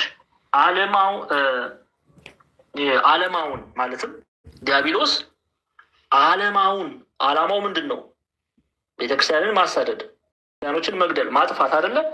ዓለማውን የዲያብሎስን ዓላማ የሚያስፈጽሙለት 10 መንግስታት ናቸው ብሎ ደግሞ ይተረጉማል። 10 መንግስታት ናቸው። ኦኬ 10 መንግስታት ናቸው ብሎም ደግሞ ይተረጉማል። እሺ ያው በዓለም ዙሪያ ያለውን ትንታኔ እንድትረዱ በሚል ነው። እሺ ምን ቀረን? እንመለስ። ራዕየ ዮሐንስ ላይ እንመለስ። 7 ራሶች 10 ቀንዶችም ነበሩት። እሺ 10 ቪክቶሪያኒስ እንደዛ ብሎ ይናገራሉ። አንዳንድ ደግሞ ሊቃውንት 7 ራሶች ሐሳዊው መሲህ የሚቀበሉት የእርሱን ትምህርት የሚቀበሉ 7ቱ አህጉር ብለው ደግሞ የሚናገሩም አሉ። ለምሳሌ 7 አህጉር የተባሉት ፋርስ፣ ባቢሎን፣ ጽራ፣ ሜዶን፣ ግብፅ፣ ሮም፣ ኢየሩሳሌም ይቀበሉታል። ኦኬ ምን ብለው ነው የሚቀበሉት? አዎ አንተ ንጉስ ነህ፣ አዎ አንተ መሲህ ነህ፣ አዎ አንተ ገዣችን ነህ፣ ለአንተ እንገዛልሃለን ብለው ይቀበሉታል። አይተናል አይደል እንዴ? በኢየሩሳሌም ሐሳዊው መሲህ እንደገዛ አላየንም? አይተናል። በራዕየ ዮሐንስ ምዕራፍ 11 ላይ አይዟችሁ፣ ምዕራፍ 13 ላይ እየደረስን ነው። 6 ምንድን ነው ያ ሚስጥሩ? በደንብ አድርገን እናያለን። ብቻ 7 ራሶች ሐሳዊው መሲህ የሚቀበሉ 7ቱ አህጉር ብለውም የሚያዩ አሉ። ለምሳሌ እነ ፋርስ፣ ባቢሎን፣ ጽራ፣ ሜዶን፣ ግብፅ፣ ሮም፣ ኢየሩሳሌም ማለት ነው። ቅድም እንዳየነው እነ ቪክቶሪያኒስ 7 ራሶች 7ቱ የሮም ነገስታት ብለውም ደግሞ ያያሉና እንዲህ በዓለም ዙሪያ ያለውን እይታ እንድትረዱ ስለፈለጉ ነው። ግን በዛም በዚህም 7 ፍጹም ጥላቻ ለቤተ ክርስቲያን ፍጹም ኃጢአትን ሲናገር 10 ያለውን ኃይሉን በሙሉ ተጠቅሞ ቤተክርስቲያንን እንደሚያሳድድ የምናይበት ክፍል ነው። እሺ 7 ራሶች 10 ቀንዶች ነበሩት አለ። ይህን ካየን እዚሁ ክፍል ላይ ቁጥር 3 ላይ በራሶቹ ላይ ስንት ዘውዶች ነበሩት ይላል። ስንት ዘውዶች ነበሩት? 7 ዘውዶች ነበሩ። አሁን ዘውዱ ደግሞ ምን እንደሚያሳየው ያንን ማየት ያስፈልጋል። ዘውዱ በጣም ክሪቲካል ነው። ዘውድ ምንድን ነው? ይሄ ንግስና ሲደረግ የሚደረግ ማለት ነው። ይኸው እንዴ እንመለስና ስንት ነበሩ? 7 ዘውዶች 1 2 3 4 5 6 ትሸፈናለህ። 7 ዘውድ ነበረው። 7 ዘውድ የተባለ ምንድን ነው? ኦኬ 7 የተባለ ራሱን በምድር ላይ አምላክ አድርጎ ይሾማል፣ ንጉስ አድርጎ ይሾማል፣ ገዢ አድርጎ መሲህ አድርጎ ይሾማል። የሾመው የለም እኮ። አምላክ ማን ነው? ኢየሱስ ክርስቶስ። እውነተኛው አምላክ ማን ነው? ኢየሱስ ክርስቶስ። እውነተኛው ጌታ ማን ነው? ኢየሱስ ክርስቶስ። እውነተኛው ንጉሥ ማን ነው? ኢየሱስ ክርስቶስ። እርሱ ግን ራሱን ይሾማል። እኔ ንጉሥ ነኝ ብሎ ይሾማል። ሰባት መሆኑ ፍጹም ንግስና አለኝ ብሎ መናገሩን የሚገልጽ ነው። ግን እሱ ንጉሥ ነው አይደለም። ግን እሱ መሲህ ነው አይደለም። ማን ነው ንጉሥ? የእናታችን የቅድስት ድንግል ማርያም ልጅ ኢየሱስ ክርስቶስ። ማን ነው አምላክ? ኢየሱስ ክርስቶስ። ማን ነው እውነተኛ መሲህ? ኢየሱስ ክርስቶስ። ያንን ንግስናውን ለመውሰድ ራሱን ፍጹም ንጉሥ አድርጎ ያቀርባል። ተመልከቱ። ግብፃውያን መተርጉማን በጣም ነው የሚገርመው። ምን ብሎ እንዳስቀመጡ ላሳያችሁ። ግን እየገባችሁ ነው? እስኪ እየተረዳችሁ ነው? ክርስቲያኖች በደንብ እየተረዳችሁ ነው? ኦኬ፣ እሺ፣ እንቀጥል። እየተረዳችሁ ነው ብዬ ተስፋ አደርጋለሁ። እሺ፣ ተመልከቱ።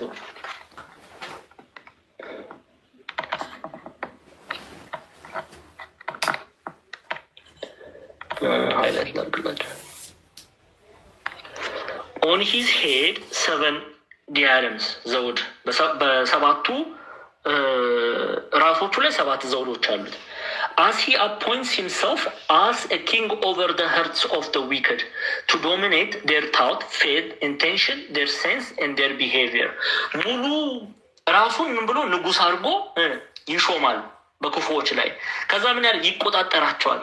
ምን ሁሉን ሀሳባቸውን፣ ኦኬ፣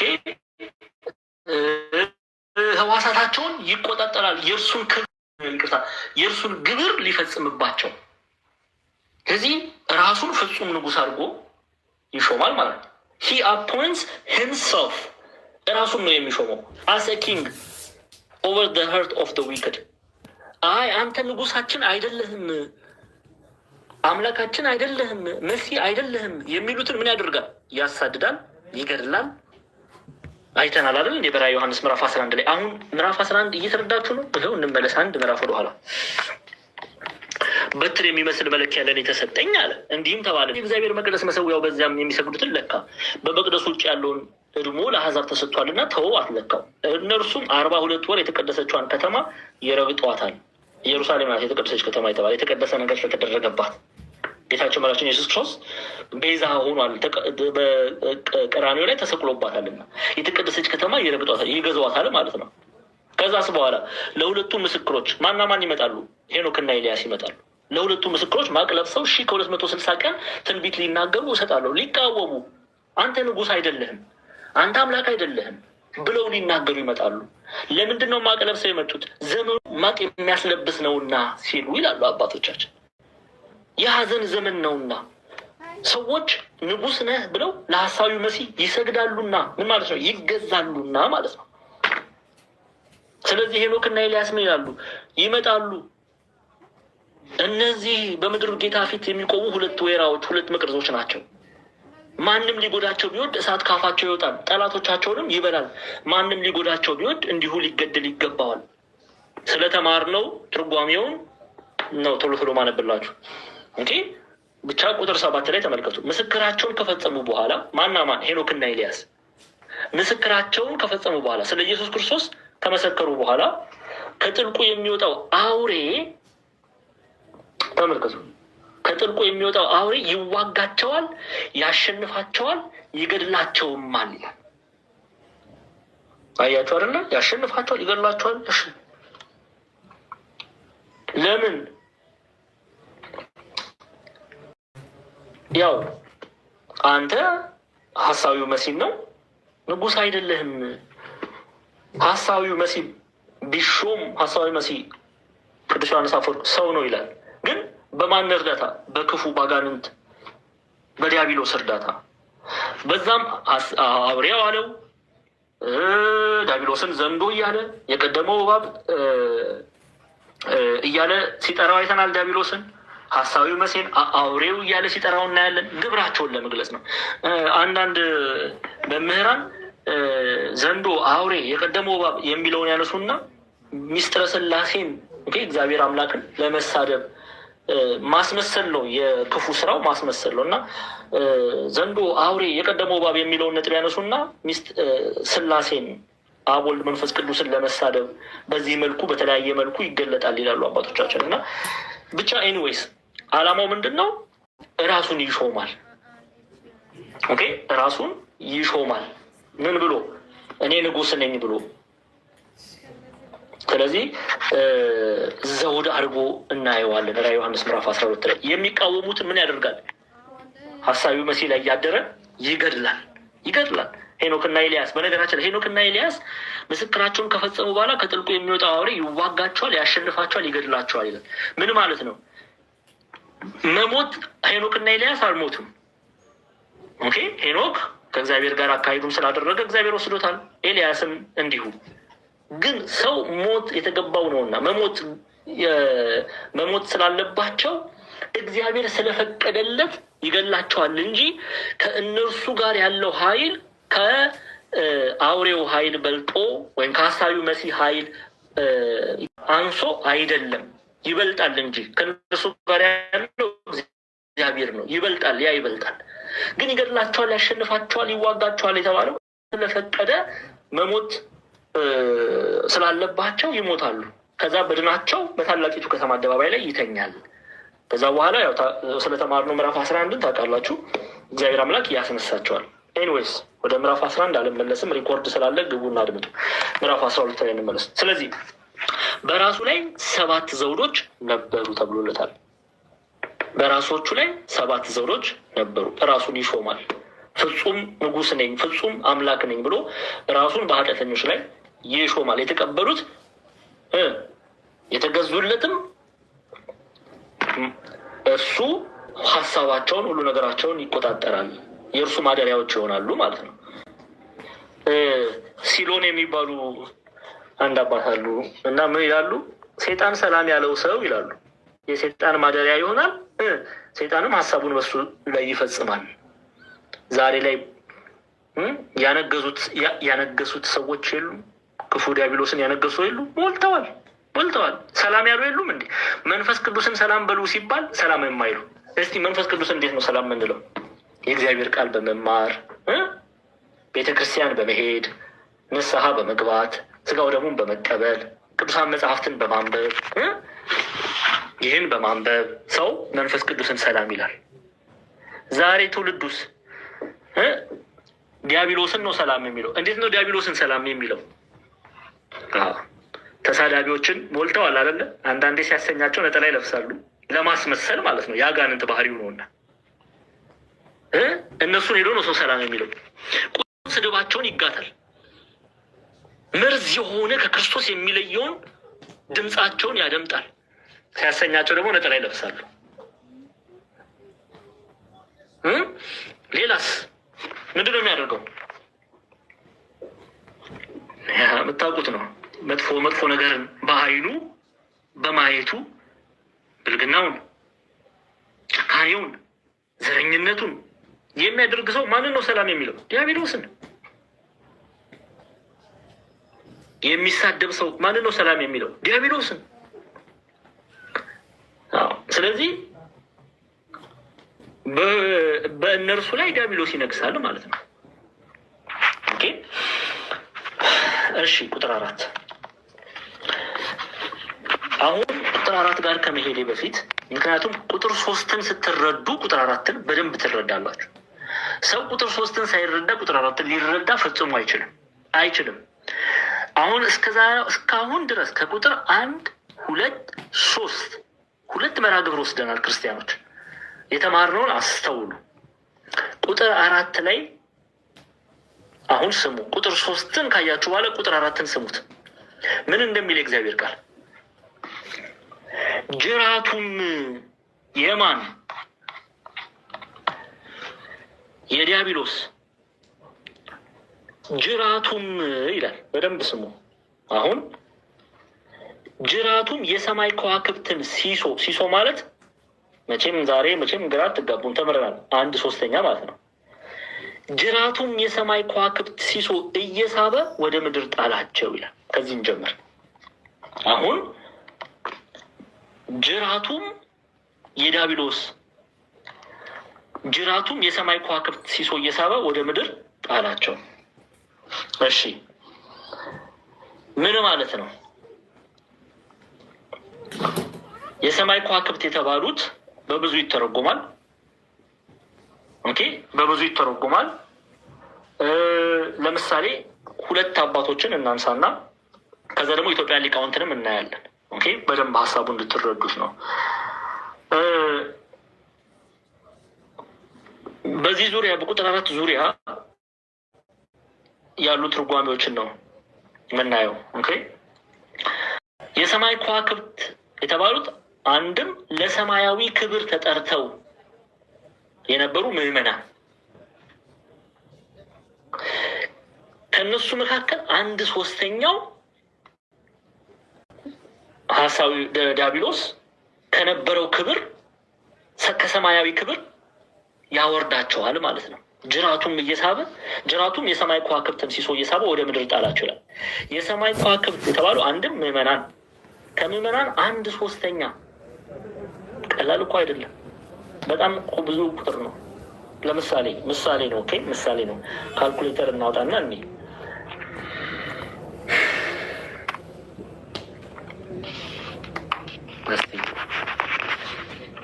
ምሳሌ ነው። እሺ፣ ምሳሌ ነው። 7000 አሉ እንበል።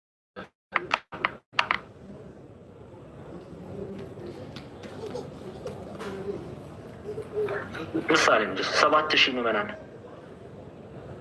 ከ7000 ምዕመናን 1/3 ነው ሲሶ። ታዲያ በምንድን ነው የምናደርገው? በ3 እናካፍላለን ማለት ነው። ምሳሌ ነው፣ ሌላ ነገር እንዳትወስዱ።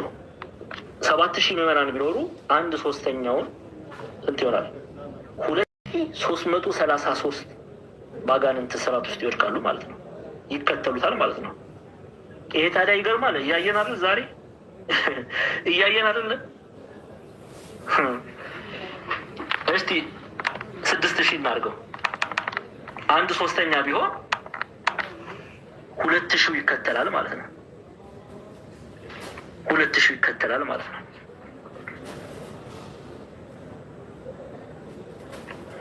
ኦኬ፣ አንዳንድ ሊቃውንት እንዲህ ብለው ይተረጉሙታል። 1/3 ይዞ ገደል ይገባል፣ ያታልላል ማለት ነው። ጉድ ነው እንግዲህ። እኛ ቁጭ ብለናል። አጀሬ ስራ እየሰራ ነው። ለምንድን ነው የዮሐንስ ራዕይ ትምህርት የምትማሩት? ለምንድን ነው የምንማረው? መጠንቀቅ የለብንም ክርስቲያኖች?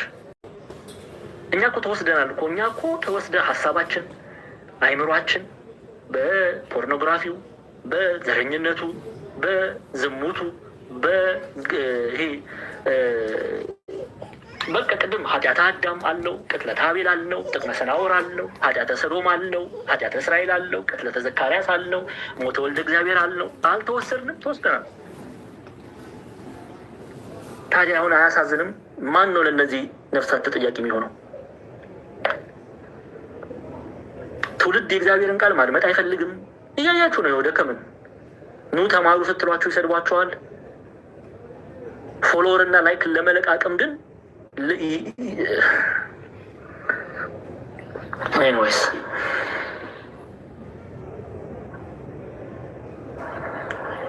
እሺ፣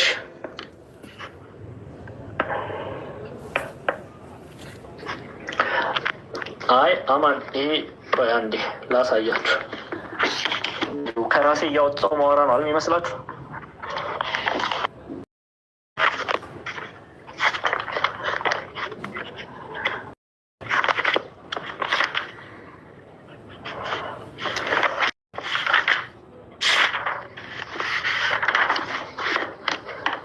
አብረን እናያለን።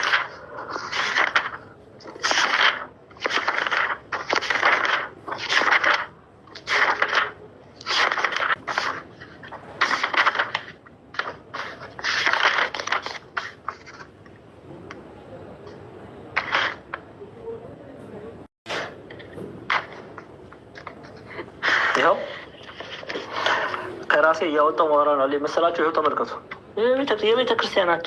የቤተክርስቲያናችን ትርጓሜ አንድምታውን ነው የምናየው። ይኸው እሺ፣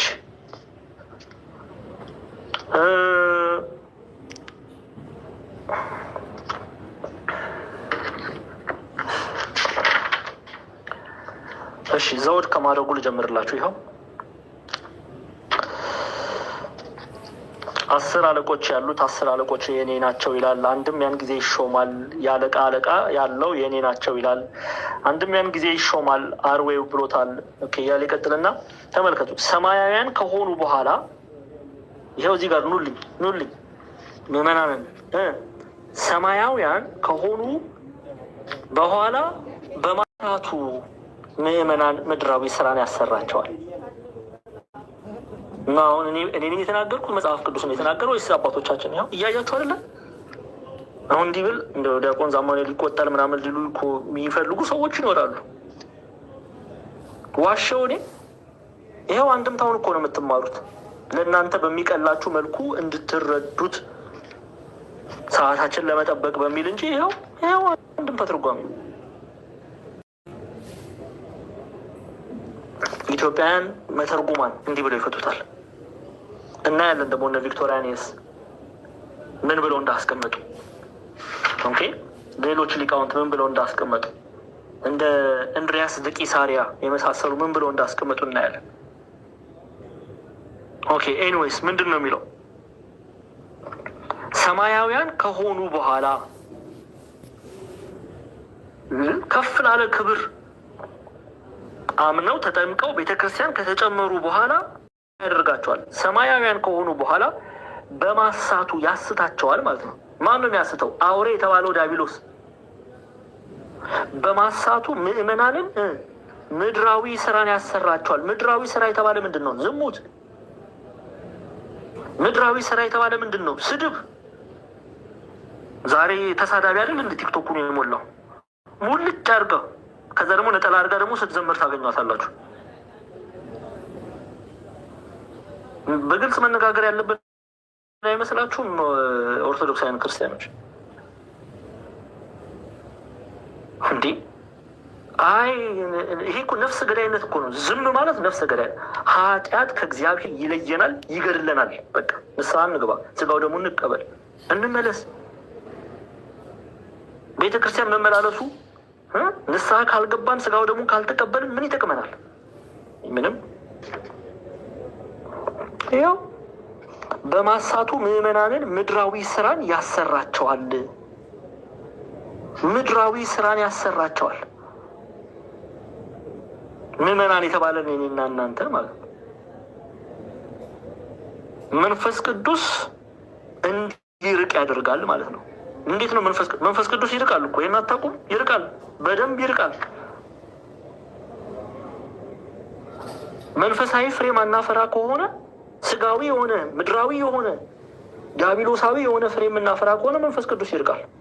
መንፈስ ቅዱስ ሲርቅ ባዶ አይደለም። ምንድን ነው የሚሆነው? እርኩስ መንፈስ ይቀርበናል ማለት ነው።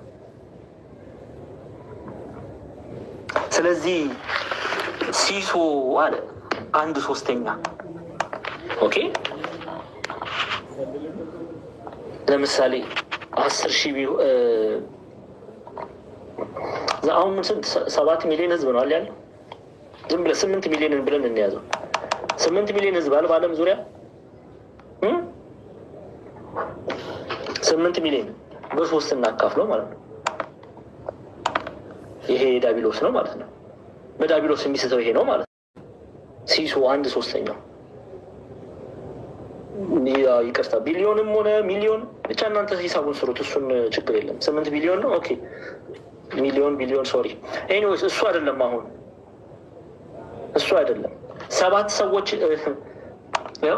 8 ሰዎች ቢኖሩ በ3 ብታካፍሉት እነዚህ ኦልሞስት 2 ሰው በቃ ይስታል ባጋንንት ማለት ነው።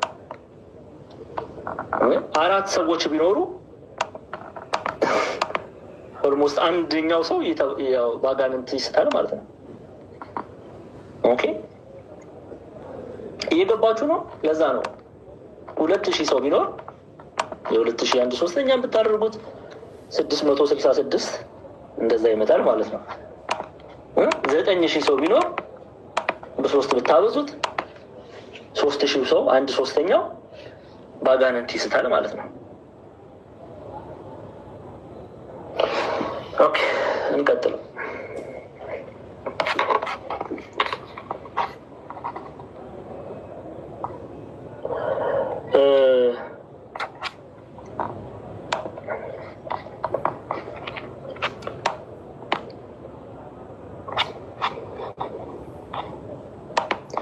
እሺ ከዚህ ጋር ተያይዞ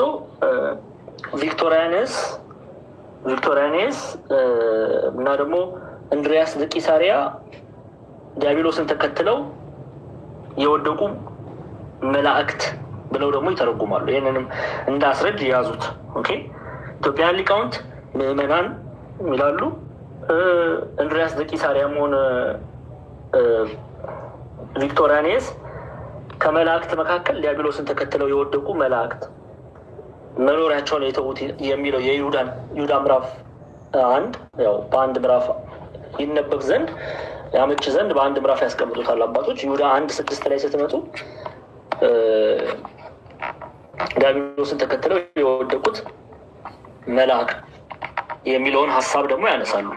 ይኸውም የተዉት እንጂ የራሳቸውን አለቅነት ያልጠበቁ መላእክት በዘላለም እስራት ከጨለማ በታላቁ ቀን ፍርድ ድረስ ጠብቋቸዋል ይላሉ። ብቻ ይሄ ያለው የትርጓሜ ሂደት እንድታውቁ ስለምፈልግ ነው። ግን 1/3 ሲሶ ይወድቃል ማለት ነው። ኦኬ እና ኢትዮጵያን ምዕመናን ብለው ይተረጉሙታል።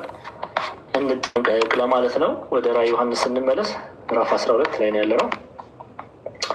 እሺ ጅራቱም የሰማይ ከዋክብት ሲሶ እየሳበ ወደ ምድር ጣላቸው። ጅራቱም የሰማይ ከዋክብት ሲሶ እየሳበ ወደ ምድር ጣላቸው። እሺ ዘንዶውም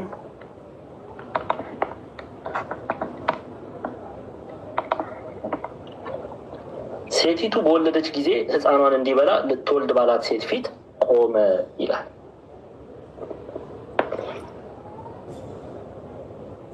ኦኬ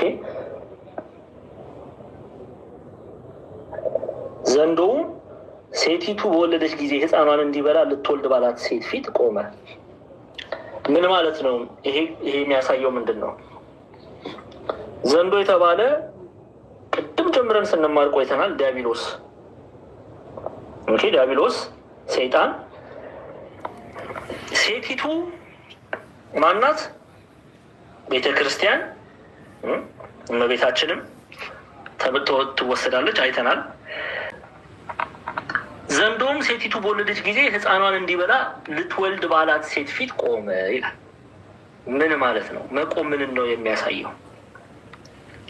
ኦኬ ዘንዶ በሴቲቱ ፊት መቆሙ ምንን ነው የሚያሳየው?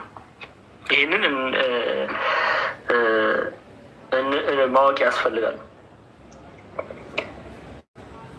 ሴቲቱ ፊት መቆሙ ሁልጊዜ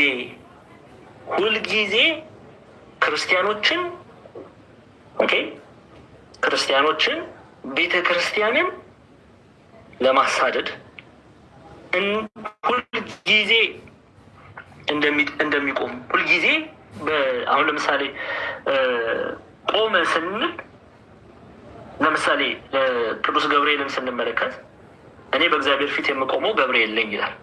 መቆሙ ምንን ነው የሚያሳየው? ሁልጊዜ አንደኛ ባለመዋልነቱን ያሳያል። ማለት በእግዚአብሔር ፊት መቆሙ የእግዚአብሔር አገልጋይ መሆኑን ያሳያል። ኦኬ የእግዚአብሔር አገልጋይ መሆኑን ያሳያል መቆሙ። አንድም አሁን ዘንዶ ሴቲቱ በወለደች ጊዜ ሕፃኗን እንዲበላ ልትወልድ ባላት ሴት ፊት ቆመ ማለት ሁልጊዜ ቤተ ክርስቲያንን ለማጥፋት በዘመነ ሐዋርያት ብቻ ሳይሆን ከዛም በኋላ ወደፊትም ሁልጊዜ ቤተ ክርስቲያንን ለማጥፋት መዘጋጀቱን የሚገልጽ ክፍል ነው። ዘንዶ የተባለ ዲያብሎስ በወለደች ጊዜ ሕፃኗን እንዲበላ ልትወልድ ባላት ሴት ፊት ቆመ ሲል በቤተ ክርስቲያን ፊት ሲል የቤተ ክርስቲያን ልጆች ለማሳደድ ሁልጊዜ ለጥፋት መዘጋጀቱን የሚገልጽ ክፍል ነው። ኦኬ ላሳያችሁ። እሺ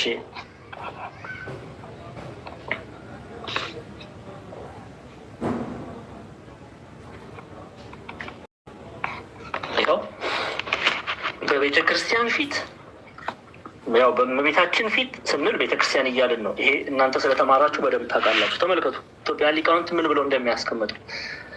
በእመቤታችን ማለትም ቤተክርስቲያንና እመቤታችንን ነጣጥለን አናይም። ተጠንቀቁ እሺ። አንነጣጣጥልም። ቤተክርስቲያን እመቤታችን በቤተክርስቲያን ፊት ለፊት ቆመ። በእመቤታችን ፊት ለፊት ቆመ። አንድም ሔዋንን ባሳተበት በጥንተ ክፋቱ ጸና። አያቻለ በጥንተ ክፋቱ ጸና። ጌታን በወለደች ጊዜ በሄሮድስ አድሮ ያስገድለው ዘንድ ኃያል ወልድን ወለደች።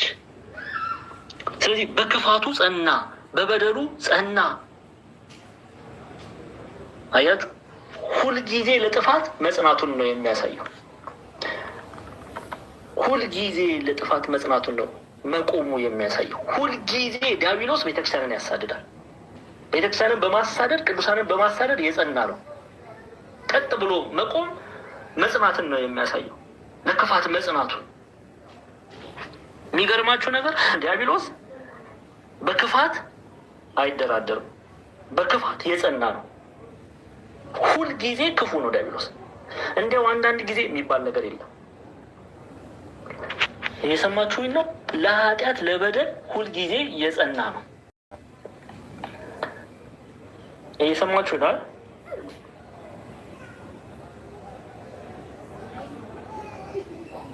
ሁልጊዜ ሰውን ለማሳት ይጸናል ማለት ነው። እሺ ግብፃውያን መተርጉማን ኢትዮጵያውያን ሊቃውንት ብቻ አይደለም፣ ግብፃውያን መተርጉማንንም እንዴ he did not stop at causing some angels to fall and to deceive and deceiving mankind መላእክትንም እሱን የተከተሉ መላእክትንም ከሰማይ እንዳወረደ የሰው ልጆችንም የሚያስት ግን he did not አያቆምም። በቃ ባገኘው አጋጣሚ ሁልጊዜ ያስታል። ኦኬ ስለዚህ he did not stop at causing some angels to fall and deceiving mankind ኢትዮጵያ ሊቃውንትም በግብሩ ጸና። ግብፃውያን መተርጉማን በክፋት በግብሩ ሰውን በማሳት ግብሩ ጸና ብለው ይተረጉማሉ። ስለዚህ ዘንዶም በሴቲቱ የተባለች ማናት? ቤተክርስቲያን ግን ስም ማንን እያልን ነው? ቤተክርስቲያን ስንል እመቤታችንንም እያልን እንደሆነ ማወቅ አለባችሁ። ለእመቤታችን ሲነገር ግን ለምሳሌ ቁጥር 2 ላይ እርሷም ጸንሳ ነበር፣ ምጥም ተይዛ ልትወልድ ተጨንቃ ጮኸች ሲባል መከራ ነው እንጂ እመቤታችን በዚህ መንገድ አላለፈችም። ይሄን ልንጠነቀቅ ያስፈልጋል። ለዛ ነው 10,000 ጊዜ የምለምናችሁ በደንብ ስሙ፣ በደንብ ተማሩ ብለው። ግልጽ ነው። ስለዚህ ዘንዶም ሴቲቱ በወለደች ጊዜ ሕፃኗን እንዲበላ ልትወልድ ባላት ሴት ፊት ቆመ መባሉ ግብፃውያንም ኢትዮጵያውያንም መተርጉማ ለጥፋት ሁልጊዜ መጽናቱን ያስረዳሉ። ግልጽ ነው። ይብቃን አጠፋው እንዴ? ኮመንት ላይ ይብቃን እያሉ ፈርታችሁ ነው ወይስ ምንድን ነው? ይብቃን ደክሟችሁ ከሆነ እሺ፣ ችግር የለም። እዚህ ላይ እናቆማለን። አይ ነው ምን ላድርግ? ይብቃን። እሺ ቀጥል ትላለች ማርሸት። እዚህ ጋር እናቁም። እሺ እናቁም፣ ችግር የለም። በደንብ እንቀጥል። ትንሽ እንቀጥል። ሰዓት እየሄደ ነው። እውነት ነው። አሁን ኢትዮጵያ ምሽት 5 ሰዓት ተኩል ሆኗል። ተረታ አልፏል 5 ደቂቃ። እሺ ይሁን፣ እዚህ እንቁም። እሺ ከዛ በፊት ግን ከቁጥር 1 እስከ 4 ተምረናል። ቁጥር 5 ነው የምንቀጥለው ማለት ነው። በደንብ እየተማራችሁ ነው? ግን በደንብ ግልጽ ነው? በደንብ እየተረዳችሁ ነው ራዕየ ዮሐንስን? እሺ በቃ እሺ፣ ፍቅር በቃ ያው አቁም ያለው። እሺ በጣም መሸብን እያሉ ነው። እሺ ይቅርታ በቃ እሺ ያው ኧረ ትቻለሁ። 30 ሚኒት ዚነፍ ጎትታችሁ ልታስወጡኝ ነው እንዴ? ያው እሺ ትቻለሁ። ያስተማረን የገሰጸን የቅዱሳን አባቶቻችን አምላክ ጌታችን አምላካችን አባታችን መድኃኒታችን ኢየሱስ ክርስቶስ ስሙ ከአጥናፍ እስከ አጥናፍ የተመሰገነ ይሁን። እጅጉን የምንወዳት እናታችን ቅድስት ድንግል ማርያም ጸሎቷ ምልጃዋ ከኔና ከእናንተ ጋር ከሁላችን ጋር ይሁን። የሚቀጥለው ሳምንት ሰኞ እንቀጥላለን። በዚሁ አጋጣሚ በጸሎት አስቡኝ። ያው ሀዘን ላይ እንዳለው ታውቃላችሁ። ሁላችሁም በጸሎት እንድታስቡኝ አደራላለሁ።